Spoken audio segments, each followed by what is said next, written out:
and welcome to my book channel. There is exciting news in the book world. So the 2025 Booker Prize longlist had just been announced and I'm beyond excited to check out these books. So I thought I'd take this opportunity and read all of these synopses for you. So go ahead and grab a cup of tea, sit back and relax, and let's check out some books. Love Forms by Claire Adam. In this heart-aching novel, a mother searches for the daughter she left behind a lifetime ago. Trinidad, 1980. Dawn Bishop, aged 16, leaves her home and journeys across the sea to Venezuela. There, she gives birth to a baby girl and leaves her with nuns to be given up for adoption. Dawn tries to carry on with her life, a move to England, a marriage, a career, 2 sons, a divorce, but through it all she still thinks of the child she had in Venezuela and of what might have been. Then, 40 years later, a woman from an internet forum gets in touch. She says that she might be Dawn's long-lost daughter, stirring up a complicated mix of feelings.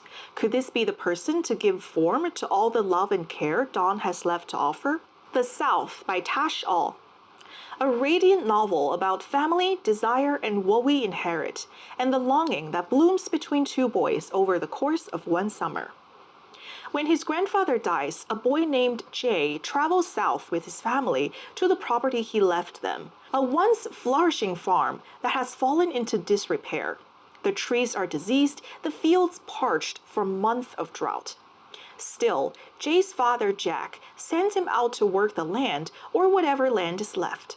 Over the course of these hot, dense days, Jay finds himself drawn to Chuan, the son of the farm's manager, different from him in every way except for one. Out in the fields and on the streets into town, the change between the boys intensifies.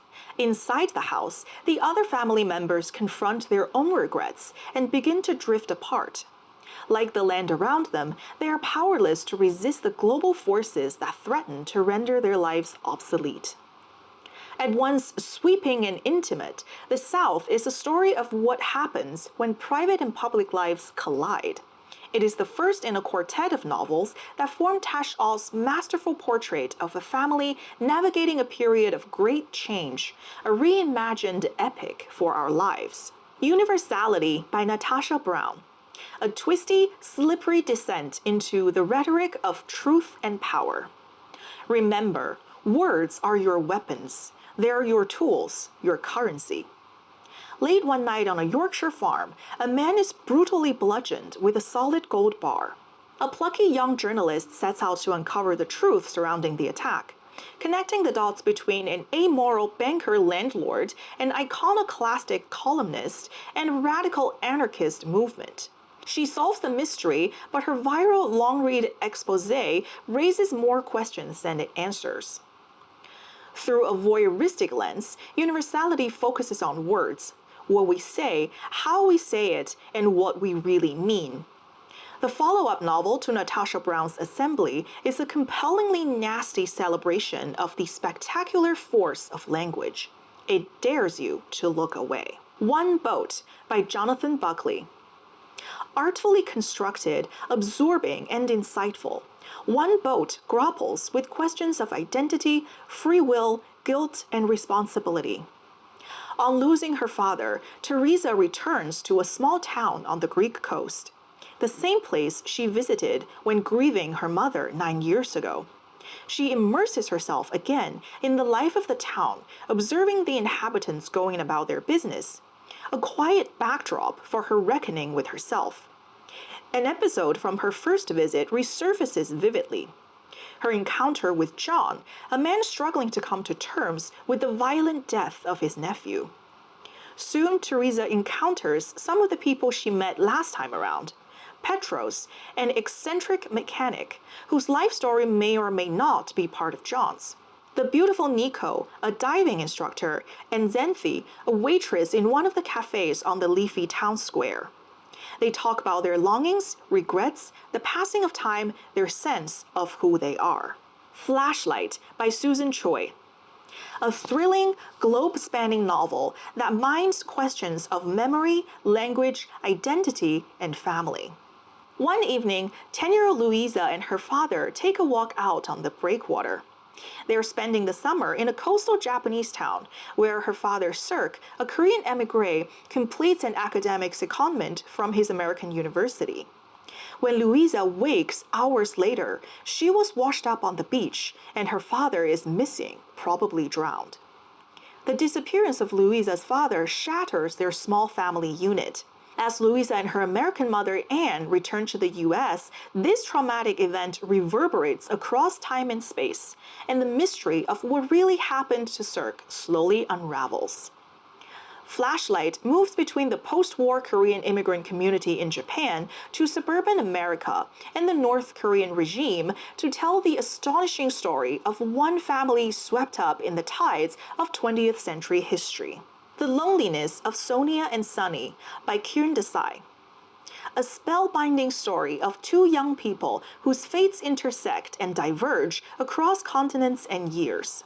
An epic of love and family, India and America, tradition and modernity.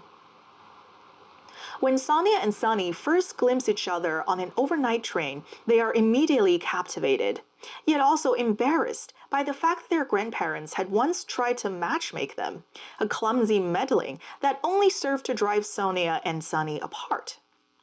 Sonia, an aspiring novelist who recently completed her studies in the snowy mountains of Vermont, has returned to her family in India, fearing she is haunted by a dark spell cast by an artist to whom she had once turned for intimacy and inspiration. Sunny, a struggling journalist resettled in New York City, is attempting to flee his imperious mother and the violence of his warring clan. Uncertain of their future, Sonia and Sunny embark on a search for happiness together as they confront the many alien nations of our modern world. The Loneliness of Sonia and Sunny is the sweeping tale of two young people navigating the many faces that shape their lives. Country, class, race, history, and the complicated bonds that link one generation to the next. A love story, a family saga, and a rich novel of ideas. It is the most ambitious and accomplished work yet by one of our greatest novelists. Audition by Katie Kitamura. An exhilarating, destabilizing novel that asks whether we ever really know the people we love. Two people meet for lunch in a Manhattan restaurant. She's an accomplished actress in rehearsals for an upcoming premiere. He's attractive, troubling, young enough to be her son. Who is he to her, and who is she to him? In this compulsively readable, brilliantly constructed novel, two competing narratives unspool, rewriting our understanding of the roles we play every day. Partner, parent, creator, muse, and the truth every performance masks, especially from those who think they know us most intimately. The Rest of Our Lives by Ben Markovits. An unforgettable road trip of a novel about getting older and the challenges of long-term marriage. What's left when your kids grow up and leave home?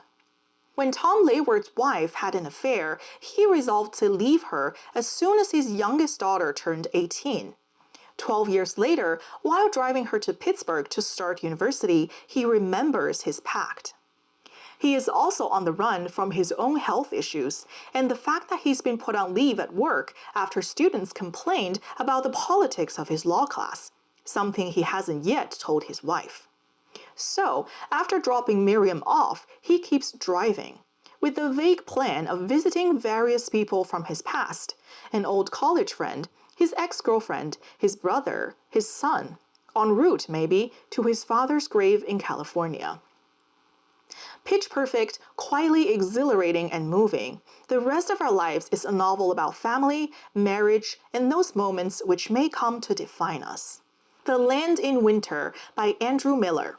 A masterful, page-turning examination of the minutiae of life and a dazzling chronicle of the human heart. December 1962, The West Country. Local Dr. Eric Perry, mulling secrets, sets out on his rounds, while his pregnant wife sleeps on in the warmth of their cottage. Across the field, funny, troubled Rita Simmons is also asleep, her head full of images of a past life her husband prefers to ignore. He's been up for hours, tending to the needs of the small dairy farm where he hoped to create a new version of himself, a project that's already faltering. But when the ordinary cold of an English December gives way to violent blizzards, the two couples find their lives beginning to unravel. Where do you hide when you can't leave home? And where in a frozen world can you run to? Endling by Maria Reva. An unforgettable debut novel about the journey of three women and one extremely endangered snail through contemporary Ukraine. Ukraine 2022. Reva is a maverick scientist who scours the country's forests and valleys, trying and failing to breed rare snails while her relatives urge her to settle down and start a family of her own. What they don't know, Reva already dates plenty of men, not for love but to fund her work, entertaining Westerners who come to Ukraine on guided romance tours believing they'll find docile brides untainted by feminism. Nastya and her sister Szalay are also entangled in the booming marriage industry, posing as a hopeful bride and her translator while secretly searching for their missing mother, who vanished after years of fierce activism against the romance tours. So begins a journey of a lifetime across a country on the brink of war. Three angry women, a truck full of kidnapped bachelors, and Lefty, a last-of-his-kind snail with one final shot at perpetuating his species. Flesh by David Szalay. A propulsive, hypnotic novel about a man who is unraveled by a series of events beyond his grasp. 15-year-old Istvan lives with his mother in a quiet apartment complex in Hungary. New to the town and shy, he is unfamiliar with the social rituals at school and soon becomes isolated, with his neighbor, a married woman close to his mother's age, as his only companion. Their encounters shift into a clandestine relationship that Istvan barely understands, and his life soon spirals out of control. As the years pass, he is carried gradually upwards on the 21st century's tides of money and power, moving from the army to the company of London's super-rich, with his own competing impulses for love, intimacy, status, and wealth, winning him unimaginable riches, until they threaten to undo him completely. Spare and penetrating, Flesh asks profound questions about what drives a life, what makes it worth living, and what breaks it. Seascraper by Benjamin Wood. A mesmerizing portrait of a young man confined by his class and the ghosts of his family's past, dreaming of artistic fulfillment. Thomas lives in a slow, deliberate life with his mother in Longferry, working his grandpa's trade as a shanker. He rises early to take his horse and cart to the gray, gloomy beach and scrape for shrimp, spending the afternoon selling his wares, trying to wash away the salt and scum, pining for Joan Wyeth down the street, and rehearsing songs on his guitar. At heart, he is a folk musician, but it remains a private dream. When a striking visitor turns up, bringing the promise of Hollywood glamour, Thomas is shaken from the drudgery of his days and begins to see a different future. But how much of what the American claims is true, and how far can his inspiration carry Thomas? Haunting and timeless, this is the story of a young man hemmed in by his circumstances, striving to achieve fulfillment far beyond the world he knows. Misinterpretation by Ledia Xhoga. Ledia Xhoga's ruminative debut novel interrogates the darker legacies of family and country and the boundary between compassion and self-preservation. In present-day New York City, an Albanian interpreter reluctantly agrees to work with Alfred, a Kosovar torture survivor, during his therapy session. Despite her husband's cautions, she soon becomes entangled in her client's struggles. Alfred's nightmares stir up her own buried memories, and an impulsive attempt to help a Kurdish poet leads to a risky encounter and a reckless plan. as ill-fated decisions stack up, jeopardizing the nameless narrator's marriage and mental health. She takes a spontaneous trip to reunite with her mother in Albania, where her life in the United States is put into stark relief. When she returns to face the consequences of her actions, she must question what is real and what is not. And those are the 13 books on the 2025 Booker Prize long list. So I think this is a great selection. These sound like some very exciting stories. There's a variety of themes and styles. A few of them really stood out to me as the most interesting one. The author Katie Kitamura I had wanted to check out for quite a long time. She had an older work called Intimacies. I have been wanting to read this one, and I did have my eye on Audition pretty much since the beginning of the year. So I think I will just purchase this book soon and probably read it in August.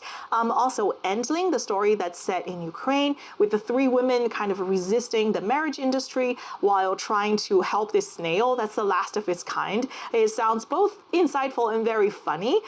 So that sounds like a very exciting story. I think I will certainly read that one. And Susan Choi's Flashlight sounds like a really interesting story to me. Just anything that kind of bring into question language and identity and how the immigration experience impacts those, and also family relationship. Those are the type of stories that I'm very interested in. And The South by Tash Aw also looks very interesting. So I definitely have some shopping to do according to this list. It's not usually within my budget to pick up every single title on a long list like this. So I usually make like a small personal selection, buy a few books, read them and enjoy them. And I'll see if I can find some other titles to borrow, or maybe there will be audiobooks on Spotify. Since I do already pay for Spotify Premium, I get 15 hours of audiobook per month, and I always make sure I use those. So it is a great list, but I do feel like there are a few titles that I read and I've heard other people review and recommend that I feel like missed out from this list. From the Women's Prize, I think Nesting and The Dream Hotel just widely received pretty much unanimous praise by the book reviewers that I follow. And also Beautyland by Marie-Helene Bertino that I think I've seen a few people recommend or predict even to be on the Booker Prize list, also missed out. That was a really fantastic book that I recommend that you pick up. But overall, most of this long list consists of books that are new to me. I think this was a great recommendation on new books to check out, given that I do borrow and thrift most of what I read. So a lot of what I read is a little bit older, but these new picks are definitely very exciting. So please let me know in the comments below what you thought of the 2025 Booker Prize long list. Do you think the judges made good selections? Do you think there may be some titles that you've personally read that have missed out from these nominations? And which titles from this list are you most excited to pick up and read? Thank you so much for watching, and see you next time.